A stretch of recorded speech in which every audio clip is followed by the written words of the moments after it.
अली रजी अल्लाह ताला अन्हु भी कोर्ट में मौजूद है, एक कटघरे में खड़े हैं, यहूदी भी दूसरे कटघरे में खड़ा है। पूछा है अली मुकदमा आपने दायर किया, बताओ क्या प्रॉब्लम है? कहा इस यहूदी के पास एक ज़िरा है, वो ज़िरा मेरी है और यहूदी कहता है कि वो ज़िरा मेरी है, लिहाजा इस यहूदी से वो ज़िरा मुझे दिलवाई जाए। काजी साहब ने कहा है यहूदी हजरत अली कह रहे हैं कि वो ज़िरा मेरी है, तुम इसके बारे में क्या कहना चाहते हो? उस यहूदी ने कहा हजरत अली झूठ बोल रहे हैं, ज़िरा मेरी है, इस वक्त मेरे पास है, मैं अदालत के बाहर रख कर आया हूं। काजी ने हजरत अली से कहा अली ये शख्स कह रहा वो ज़िरा मेरी है, तुम कह रहे हो वो मेरी है, अभी ज़िरा तो इस यहूदी के पास ही रहेगी क्योंकि उसका मालिक वो है, भी उसके पास है। लेकिन मुझे ये बताओ कि अगर वो ज़िरा तुम्हारी है तो तुम्हारे पास कोई गवाह है या नहीं? उस गवाह को बुलाओ, मैं उससे पूछूं उस ज़िरा में क्या क्या तुमने देखा है और किस बुनियाद पर कहते हो कि वो अली की ज़िरा है। हजरत अली ने कहा हाँ गवाह है। कहा कौन? कहा है। कहा उस गवाह को बुलाओ। जब गवाह को बुलाया गया तो वो गवाह हजरत अली के बेटे हजरत हसन थे। वो कटघरे में खड़े हुए और गवाही देने लगे, अरे काजी साहब ये मेरे अब्बू की ज़िरा है और मैं ज़िरा को अच्छी तरह पहचानता हूँ, मेरे बाप कभी झूठ नहीं बोले, लिहाजा ये ज़िरा मेरे अब्बू की है, मैं गवाही देता हूँ इस ज़िरा को यहूदी से लेकर मेरे बाप को दिलवाया जाए। काजी साहब का फैसला सुनिए, काजी साहब का फैसला सुनिए। काजी साहब कहते हैं अमीरुल मोमिनीन से, आए अली जी आपकी गवाही आपके बेटे ने दी और शरीयत बाप के हक में बेटे की गवाही मोतबर नहीं मानती है। शरीयत कहती है, कुरान और हदीस कहती है बाप की गवाही अगर बेटा दे तो उस गवाही को नहीं माना जाएगा, क्योंकि बेटा अपने बाप के खिलाफ बोलता ही नहीं है, वो अपने बाप की हिमायती में बोलता है। लिहाजा कोई दूसरा गवाह लाओ, आपके बेटे की गवाही शरीयत के मुताबिक कबूल नहीं। हजरत अली ने कहा एक दूसरा गवाह भी है मेरे पास, अपने गुलाम को बुलाया। जब गुलाम कटघरे में आता है हजरत अली ने कहा ये मेरा गवाह है। गुलाम ने गवाही दी कि ये ज़िरा अली की है, हमारे आका की है। हजरत जज साहब ने पूछा काजी साहब ने कि तुम कौन हो? कहा मैं इनका गुलाम हूं। फरमाया कंबर नाम है मेरा, मैं इनका गुलाम हूं। कहा है अली शरीयत कहती है मालिक के हक में गुलाम की गवाही भी कबूल नहीं की जाती है, क्योंकि गुलाम अपने आका के खिलाफ अपने मालिक के खिलाफ बोलता ही नहीं है। उसके ऊपर अपने मालिक का प्रेशर होता है, वो जानता है कि अगर अपने मालिक के फेवर में नहीं बोला तो घर मार खाएंगे, हमें मारा जाएगा, सताया जाएगा। लिहाजा मालिक के हक में गुलाम की गवाही भी कबूल नहीं। अली मुअज़्ज़रत के साथ आपकी गुलाम की गवाही भी कबूल नहीं की जाएगी, कोई और गवाह हो तो लाओ। हजरत अली ने कटघरे में खड़े होकर कहा आए जज साहब, काजी साहब, इन दो गवाहियों के अलावा मेरे पास और कोई गवाही नहीं है। आजकल तो 100-100 रुपए में झूठे गवाह मिल जाते हैं, मेरे पास और कोई गवाही नहीं है। काजी साहब का फैसला होता है, आए यहूदी हजरत अली ज़िरा को साबित करने में और गवाह पेश करने में नाकाम रहे। वो शरीयत के मुताबिक सच्चा गवाह पेश नहीं कर सके और जो गवाह पेश किया वो शरीयत के दायरे में आता ही नहीं है। लिहाजा अली नाकाम रहे ज़िरा को अपना साबित करने में। वो ज़िरा के मालिक तुम हो और अदालत ये फैसला करती है कि वो ज़िरा के हकदार तुम ही रहोगे, वो ज़िरा तुम्हारी रहेगी, उस ज़िरा पर तुम्हारा हक है, तुम जा सकते हो और ज़िरा भी ले जा सकते हो। ये उस जज का फैसला है जो हजरत अली ने बनाया, ये उस काजी का फैसला जिसको हजरत अली ने बनाया। लेकिन कुरान और हदीस के मुताबिक फैसला किया। फैसला में अगरचे ज़िरा में हजरत अली की थी, ज़िरा हजरत अली की थी, लेकिन गवाह वगैरह न लाने में ऐसा हो जाता है कि फैसला यहूदी के हक में करना पड़ता है। यहूदी उस ज़िरा को उठाता है, कटघरे से बाहर निकलता है, कहता है जज साहब आपके फैसला किया जो कुरान और हदीस में बताया गया, आपने वही फैसला किया जो मोहम्मद रसूलुल्लाह ने बताया, आपने वही फैसला किया। और मैं यही देखना चाहता था कि अमीरुल मोमिनीन अली के होते हुए मुझ पर जबर तो नहीं किया जाता, जुल्म तो नहीं किया जाता। आपकी अदालत में और अली ने यह साबित कर दिया है कि यहाँ पर जुल्म और ज्यादती का कोई शायबा भी नहीं पाया जाता है। अब मेरा फैसला सुन लीजिए जज साहब, काजी साहब, हजरत अली सच्चे हैं, ये जिरा हजरत अली ही की है। ये दरवाजे के बाहर रखी हुई थी, कोई नहीं था, मैं इसको उठा लाया। 6 महीने तक मैंने इसको छिपाया और एक दिन जानबूझकर 6 महीने के बाद मैं अली के सामने आ गया ताकि अली मेरी जिरा को देख ले, फिर देखे क्या रिएक्शन लेते हैं। फिर सारी प्रतिक्रिया अदालत के मुताबिक चलती है और हमने देखा इस पूरे मामले में जुल्म और सितम नहीं होता है, लिहाजा ये जिरा अली की है, मैं अली को दे रहा हूं। और आज इस बात का इकरार भी करता हूं कि आपने कुरान और हदीस के मुताबिक सच्चा फैसला सुनाया। आज इस्लाम से मैं भी अपना रिश्ता जोड़ रहा हूं। अशहदु अल्ला इलाहा इल्लल्लाह व अशहदु अन्ना मुहम्मदन अब्दुहु व रसूलुहु, ये कलमा पढ़कर हजरत अली इस्लाम के सामने वो यहूदी इस्लाम ले आता है। यहां से आप अंदाजा लगाइए कि हजरत अली के खिलाफ फैसला हो रहा है, हजरत अली के खिलाफ फैसला हो रहा है, तो किसी की दुश्मनी तुम्हें इस बात पर मजबूर न कर दे कि तुम उसके साथ नाइंसाफी करो। नाइंसाफी नहीं होनी चाहिए। अमर इब्न आस के लड़के ने मुल्क के शाम के अंदर एक यहूदी बच्चे को इस बात पे थप्पड़ मार दिया था।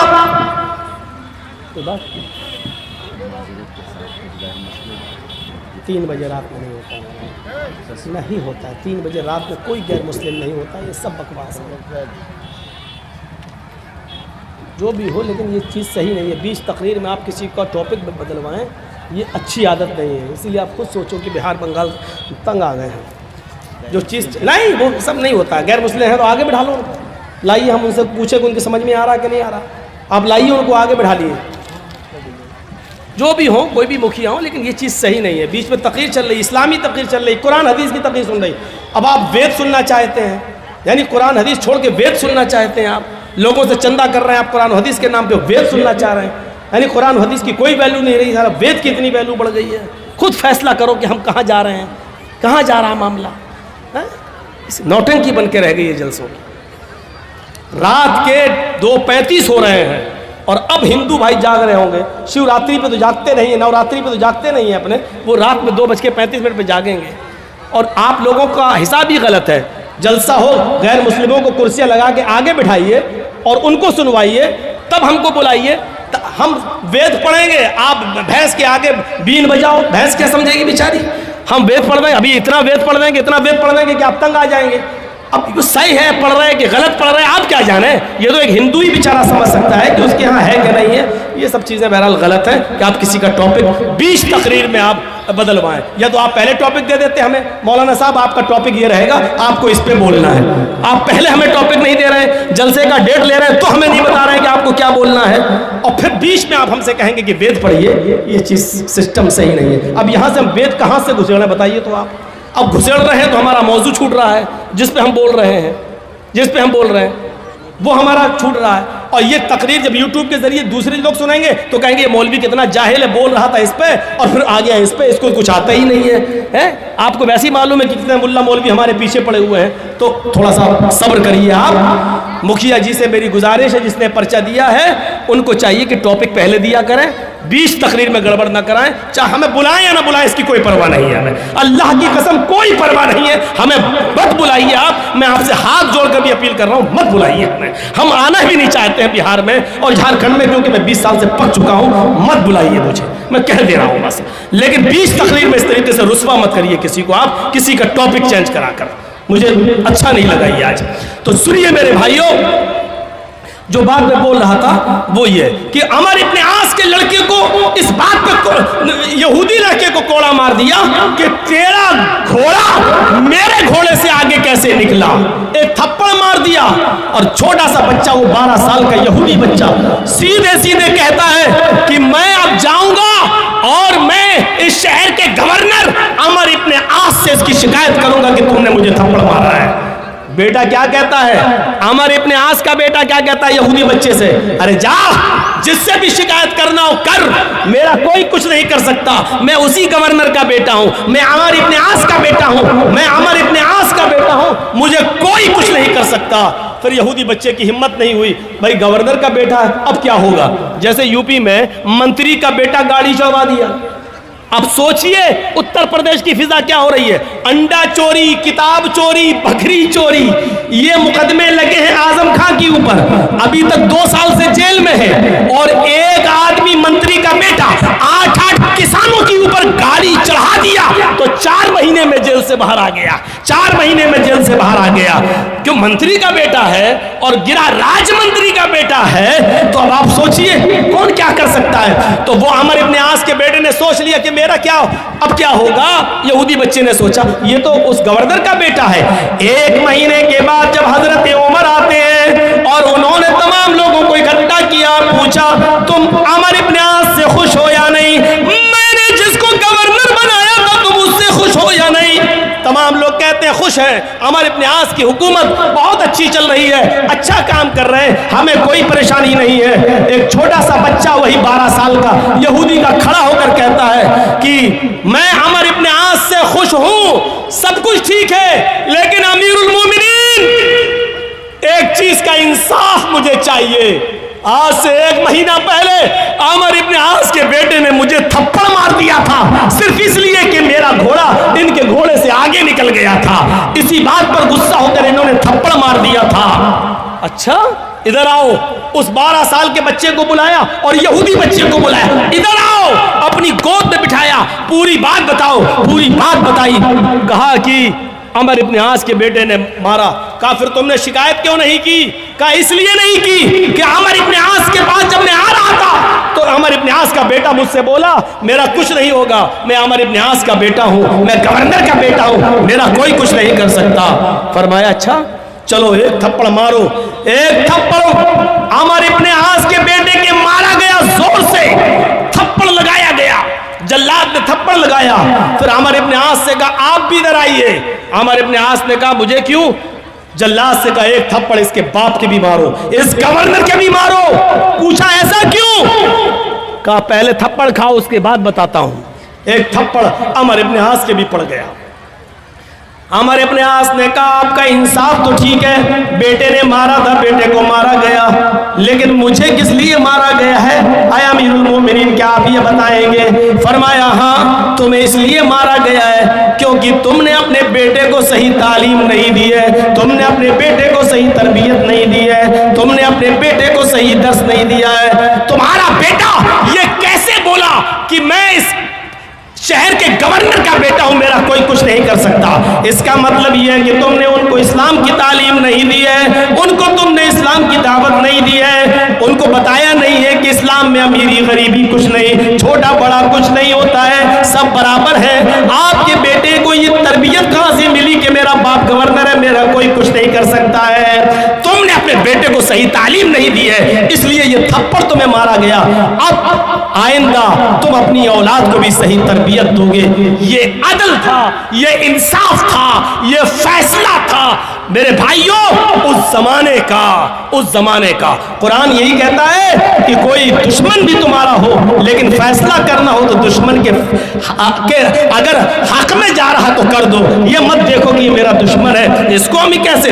वला यजरिमन्नकुम शनानु कौमिन अला अल्ला तादिलू, कोई कौम की दुश्मनी तुम्हें किसी के साथ बेइंसाफी करने पर मजबूर न कर दे। एक और चीज कुरान कहता है, कुरान ने ये बात बताई है और इस बात पर हम आपकी बात थोड़ा सा रख लेंगे, वेदों के मंत्र भी चलो इसमें हम थोड़े से जोड़ देंगे मेरे भाइयों। यहां पर कुरान ने दुश्मनी की एक वजह यह बताई है कि दुश्मनी कब होती है लोगों के दरमियान, उसके जड़ को खत्म कर दिया है। और उसके जड़ को खत्म करते हुए क्या कहा? वला तसुब्बुल्लज़ीना यदऊन मिन दूनिल्लाहि फयसुब्बुल्लाह अदवन बिगैरि इल्म। तुम दूसरों के माबूदों को बुरा भला मत कहो, तुम दूसरों के बुजुर्गों को बुरा भला मत कहो, तुम दूसरों के बुजुर्गों को गाली मत दो। फयसुब्बुल्लाह, जवाब में वो तुम्हारे अल्लाह को गाली देंगे। भाई तुम, अल्लाह के नबी ने फरमाया तुम किसी की माँ को गाली मत दो। तो साहबी ने पूछा अल्लाह के रसूल, अल्लाह के नबी ने कहा कि तुम अपनी माँ को गाली मत दो। तो साहबी ने कहा अल्लाह के रसूल अपनी माँ को गाली कौन देगा, ऐसा कौन नालायक बेटा होगा जो अपनी माँ को गाली देगा। तो अल्लाह के नबी ने कहा तुम किसी की माँ को गाली दोगे, किसी को उसकी माँ की गाली दोगे, जवाब में वो तुम्हें तुम्हारी माँ की गाली देगा, तो इसका मतलब क्या हुआ कि तुमने अपनी माँ को गाली दी।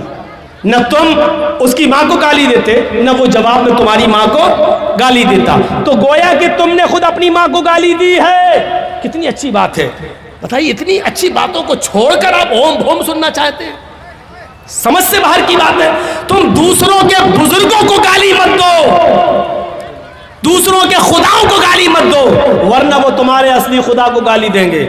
आप राम को या लक्ष्मण को या ईसा को या मूसा को, पहली बात तो कोई मुसलमान ईसा मूसा को बुरा कह ही नहीं सकता, क्योंकि वो मुसलमानों का अकीदा कि वो भी हमारे नबी हैं, अल्लाह ने नबी बनाकर भेजा।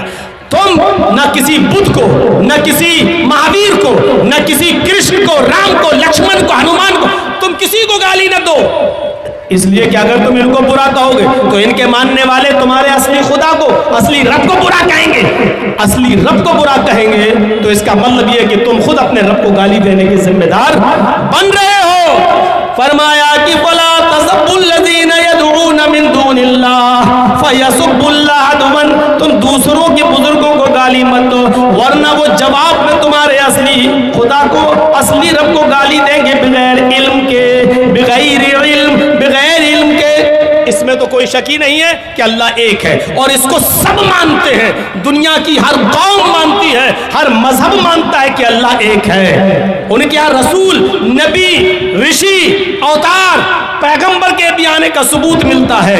अब आप एक तरफ से देख ले, अल्लाह, इसको अल्लाह भी आया है वेदों में, अल्लाह, अल्लाह के साथ अस्मल्लाम इल्लल्ले मित्रा वरुड़ो इल्लल्ले इल्लल्लाह,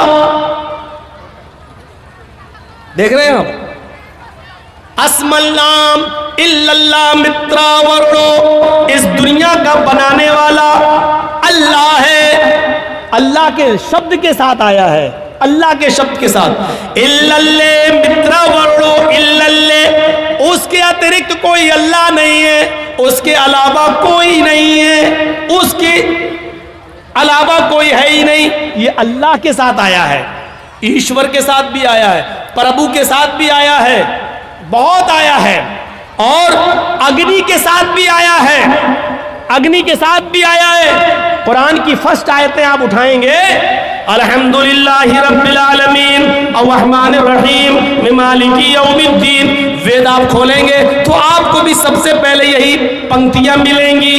महीदे वस्य सवितु परिष्टुति, महीदे वस्य सवितु परिष्टुति, महान है हमारा वो देवता जिसके लिए सारी की सारी प्रशंसा, जिसके लिए सारी की सारी तारीफ है। महान है वो हमारा देवता जिसके लिए सारी की सारी प्रशंसा और सारी की सारी तारीफ है। अल्हम्दुलिल्लाहि रब्बिल आलमीन, सारी तारीफ उस अल्लाह के लिए है जो दोनों जहान का पालने वाला है। उसके बाद दूसरा मंत्र वेद में, बसुर दयामाना, वो बड़ा दयालु और कृपालु है। बसुर दयामाना, उससे ज्यादा दयालु और कृपा करने वाला कोई है ही नहीं। और रहमानिर रहीम, वो बड़ा रहम करने वाला, इंतहाई मेहरबान है, उससे ज्यादा रहम करने वाला कोई है ही नहीं। वेद के अंदर पढ़िए आप, नई सुपथराए आसमान, नई सुपथराए आसमान, सुंदर पथ रास्ता, राय चलाना आसमान, हमको हमारे फायदे और लाभ के लिए सुंदर रास्ते पर चला, हमको हमारे फायदे के लिए, लाभ के लिए सुंदर रास्ते पे चला। इहदीना सिरातल मुस्तकीम, हमको सीधे रास्ते पे चला, सुंदर पथ रास्ता, सुपथराए आसमान, हमको सुंदर रास्ते पे चला। इहदीना सिरातल मुस्तकीम, हमको सिराते मुस्तकीम पर, हमको सीधे रास्ते पर चला। मेरे भाइयों, आप देख सकते हैं वेदों में ये स्पष्ट है, वेदों में साफ अल्लाह भी आया है। कुरान की जो शुरू की आयतें वो वेदों के शुरू में इस तरीके से आई हुई हैं। वेदों में तौहीद भरी पड़ी नस्तस्मा देवी शोरीरिशा, जो भी मांगो उससे मांगो। यचित्तियो यो बिम्मिम्मा, जो भी मांगो उससे मांगो, वही सब कुछ देने वाला है। नस्तस्मा, नहीं दे सकता है कोई दूसरा। देवीशो, देवी देवता, रीरिशा, तुम्हें कुछ भी, उसके अलावा कोई दूसरा देवी देवता तुम्हें कुछ भी नहीं दे सकता है। देखिए कितना स्पष्ट कह दिया। यचित्तियो यो बिम्बिम्मा नस्तस्मा देवी शोरीरिशा, जो कुछ भी मांगो उससे मांगो, उसके अतिरिक्त उसके अलावा कोई भी देवी देवता तुम्हें कुछ भी नहीं दे सकता है। इसी को कुरान कहता है, वला तदउ मिन दूनिल्लाहि मा ला यनफउका वला यदुर्रुक फइन फअलता फइन्नका इज़म मिनज़ ज़ालिमीन। फइन फअलता फइन्नका इज़म मिनज़ ज़ालिमीन। अल्लाह को छोड़कर तुम किसी और को मत पुकारो, अल्लाह को छोड़कर तुम किसी और से मत मांगो, अल्लाह को छोड़कर तुम किसी और के पास मत जाओ। वला तदउ मिन दूनिल्लाह मा ला यनफउ वला यज़ुर्रुक, वो तुम्हें न लाभ दे सकता है, न हानि, न नुकसान पहुंचा सकता है, न फायदा, न प्रॉफिट दे सकता है, न लॉस दे सकता है। वो किसी चीज का मालिक नहीं है, सिर्फ अल्लाह है, और कोई भी तुम्हें कुछ भी नहीं दे सकता। फाइन फालता फइन्नका इज़म मिनज़ ज़ालिमीन, अगर तुम ऐसा करोगे तो जालिम करार दिए जाओगे, अगर ऐसा करोगे तो जालिमों में लिखा जाएगा तुम्हारा नाम, अगर ऐसा करोगे तो जुल्म का शिकार बन जाओगे, जालिम कहलाए जाओगे तुम। यानी अल्लाह के अलावा दूसरे से मांगोगे तो जालिम करार दिए जाओगे। ये वेदों में लिखा हुआ है कि जो कुछ मांगना है ऊपर वाले से मांगो, जो कुछ भी मांगना अल्लाह से मांगो, उसके अलावा अगर किसी और के सामने अपना दामन फैलाओगे तो जालिम लिखे जाओगे, जालिम करार दिया गया है। इसी को कुरान, कोई नहीं है जो तुम्हें कुछ दे सके, अल्लाह के अलावा कोई भी, ईश्वर के अलावा कोई भी देवी देवता नहीं है जो तुम्हें कुछ दे सके। एकम ब्रह्मादित्य नास्ति नास्ति किंचन, इस ब्रह्मांड का रचयिता और रचनाकार एक ही है, दूसरा नहीं है। एक और जगह ऋग्वेद में कहा, अहम ब्रह्मा अस्ति, अहम सूर्य अस्ति, अहम चंद्र अस्ति, अहम इंद्र अस्ति। हम ही ब्रह्मा है, ब्रह्मांड के रचयिता और रचनाकार हम ही है। हम सूर्य अस्ति, दिन बनाने वाले और रोशनी पैदा करने वाले भी हम ही है। हम चंद्र अस्ति, रात लाने वाले और रात में रोशनी करने वाले और अंधेरा भी करने वाले हम ही है। हम इंद्र अस्ति, हम ही इंद्र हैं, सारे खजाने तुम्हें देने वाले भी हम ही है। जो कुछ भी मांगो हम ही से मांगो, हमारे अतिरिक्त, हमारे अलावा तुम्हें कोई कुछ नहीं दे सकता है। ये तौहीद भरी पड़ी है वेदों के अंदर। लेकिन ये भी कहा, ओम निराकारम अस्ति निराकारम अस्ति, उस ईश्वर का कोई आकार नहीं है, उसकी मूर्ति मत बनाओ, वो बगैर मूर्ति का है, उसकी कोई मूर्ति, उसकी कोई स्टैच्यू, उसका कोई मुजस्समा बना ही नहीं सकता है, वो अनस्टैच्यू है, उसका कोई स्टैच्यू नहीं बना सकता है। ओम निराकारम अस्ति, वो निराकार है, उसका कोई आकार है ही नहीं है। इसलिए साष्टांग कर्तव्यति मस्तिष्क दृष्टिकोणास, लिहाजा जब भी साष्टांग करो, प्रार्थना करो, प्रे करो, इबादत करो, नमाज पढ़ो, तो अपनी नजर को साष्टांग यानी सजदे की जगह पर रख लो। ये श्रीमद् भागवत गीता में कहा जा रहा है कि अपनी नजर को, अपनी दृष्टि, अपनी आंख को साष्टांग, जहां सजदा किया जाता उस जगह रख लो। अब बताइए नमाज में कहां रखा जाता अपनी नजर? सजदे की जगह पर, सजदे की जगह पर। यही बात गीता में कही गई है कि जब भी तुम प्रे करो, इबादत करो, पूजा करो, तो अपनी दृष्टि और अपनी आंख कहां रख लो? सजदे की जगह पर, सजदे की जगह पर रख लो। ये एकदम जन, और इसी को कहा गया है उसी के अंदर, योगी उज्जीत सदमात्मानम रहस्य स्थित एकाकी अच्युतात्मा निराशीर परिग्रह। जब पूजा करने खड़े हो जाओ, नमाज पढ़ने खड़े हो जाओ, इबादत के लिए खड़े हो जाओ, तो पूरे शरीर का योग कर लो, पूरे शरीर की पूजा करो, पूरे शरीर के अंग अंग का अंग अंग की एक्सरसाइज करो। योग युजीत सततमात्मानम रहस्य स्थिता, और इसको हमेशा करते रहना, कभी मत छोड़ना, बराबर करते रहना, कभी मत छोड़ना। अगर एक टाइम की भी पूजा छोड़ दोगे, रहस्य स्थिता, तो धर्म से हट जाओगे, धर्म पे कायम नहीं रहोगे।